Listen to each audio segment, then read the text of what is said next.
Hello, everybody. Scott Golden with the Pro Wrestling Logic YouTube channel and the World Class Championship Wrestling Review Series.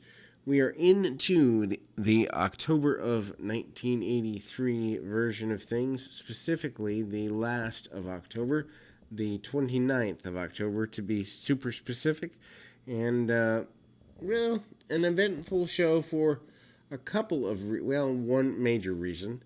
Again, they go to a rehash of a match from earlier in the summer, which I will not cover here. Six-man with Iceman, King Parsons, Chris Adams, and David Von Erich versus Kamala, Mongolian Stomper, and Michael Hayes. That was from June or July. No need to cover it here because it's already been covered elsewhere, but what I will cover here is the first run content. That is, finally, Jimmy Garvin versus the Masked Avenger. The Avenger is, as one can imagine, a masked individual who is quickly able to score a victory, read a couple of moves over Garvin. Almost said Von Erich because I'm so used to saying Von Erich when it comes to world class, but Jimmy Garvin. And that is literally about a 3-minute match, if that, maybe less. And the Americans champion certainly not expecting that level of challenge in a non-title affair with Garvin, or with the Avenger. Big body slam there, knee drop, and a little more involved than I thought. For some reason, I thought this was the 3-match version, but the match goes a little longer than imagined.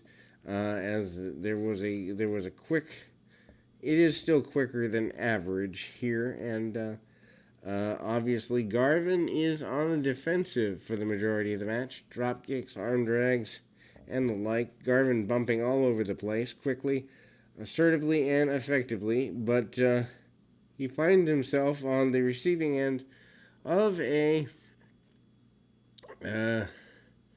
series of offensive maneuvers that he's not necessarily ready for. Also finds himself on the receiving end of a super kick and a loss. That loss at the hands of Chris Adams, who is interviewed in the back. Adams says yes, he was the Masked Avenger, takes the mask off, revealing himself, says that he finally beat Garvin after all this time, and that Garvin can't duck him for very much longer, and that he plans to be the America's champion. And then we go into a Michael Hayes Jose Lothario match. This is not a rerun, even though they have met before. Surprisingly, in a clash of styles, Hayes willing to, do anything he can to go after Super Sock Jose Lothario. Hayes also is being called out, and many people not that impressed. And Black Gordman calls out Jose Lothario, and Lothario gets jumped early. That gives an advantage to Hayes that he does not fully take advantage of.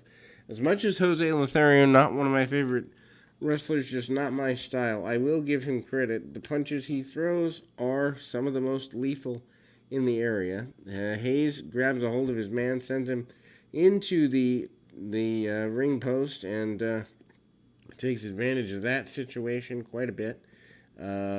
Does so rather authoritatively, and then we see the match go on a little further. Hayes again dominates the majority of the match. I don't know if that necessarily means they were trying to get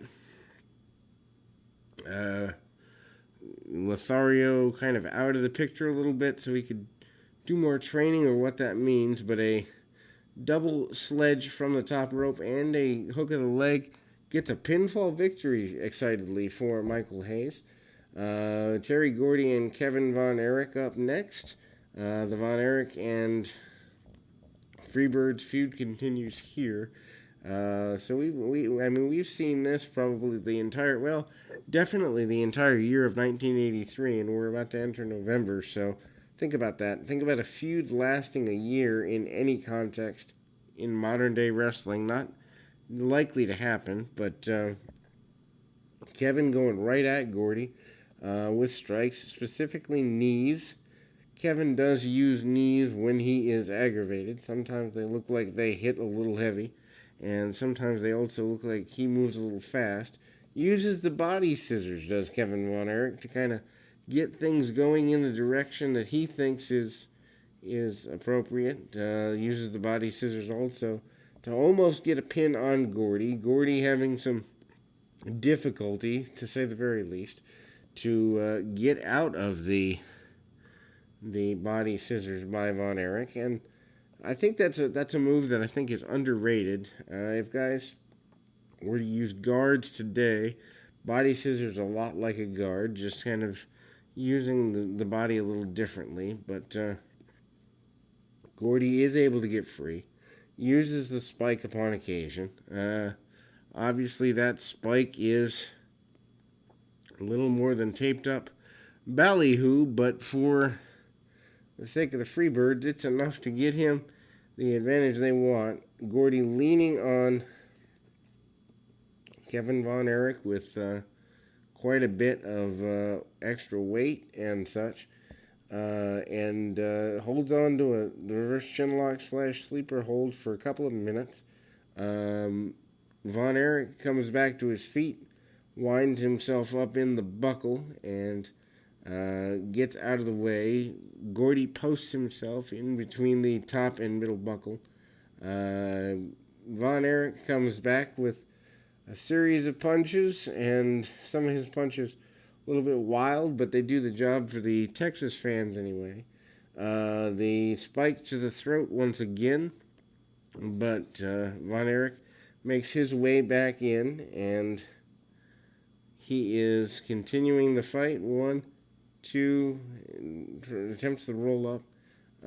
Gordy pulls the tights, gets an illegal victory there, but it does not stick.